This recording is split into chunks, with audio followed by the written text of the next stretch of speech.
Peace and love, I am me coming with some insight, right? Conscious awareness insight. So, February 14th is going to be so-called the Pagan holiday, Valentine's Day, right? And I just love to see about the moon because the moon represents your heart. So this is going to be the Wine and Gibson, the illumination 95%, right? It is not full yet. The full moon will be on the 16th, which is going to be in the sign of Leo, right?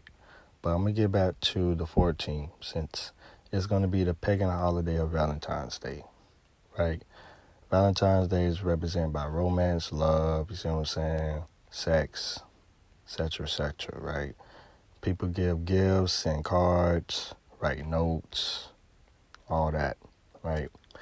This is basically, like I said, a pagan holiday. The reason why I say that, for one, is it's someone's last name. This is Saint Valentine, right? Saint Valentine is represented by Valentine's Day.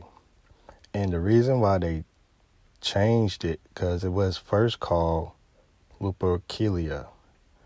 This was on the 14th, right? This is what you're really representing on the 14th is Lupercalia. And this is when they sacrificed goats. The men wore goat skin, and they used to strike women who wished to have babies, right? It was like a feast of things. Like, they'll even have bowls and put, like, the man will put their name in and the woman put their name, and then they'll pick or whatever, and that's who they'll be with for that night. You see what I'm saying? So it's like a bunch of pagan stuff. But so Saint Valentine, right? The reason why they changed it, so he was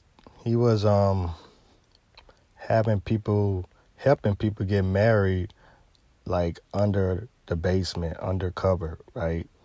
And they wasn't allowing that anymore because the people, like single men back then, they had to go to war. So men to get married, so they wouldn't go to war. So he'll marry people back then under the table or whatever. And then so they found out, so he went to prison. So when he went to prison, they was writing notes to him, like the people who he helped marry, they wrote notes to him to Valentine's. Then he would write back, from your Valentine. So that's what it gets from, like, these little notes, the boys to the girls or men to the women, right? From Valentine to Valentine, you're saying basically Saint Valentine. That's where they get it from. So what happened to him, they basically like tortured him. After they imprisoned him, they tortured him, and then they basically killed him, like really killed him, beheaded him. They still got his skull to this day. You got to research that. But yeah, that's what Valentine's represent. You're representing the holiday, pagan holiday of Lupercalia. You know what I'm saying? You have to go research all this before you like really do it. But yeah, so I will come back with more of these insights.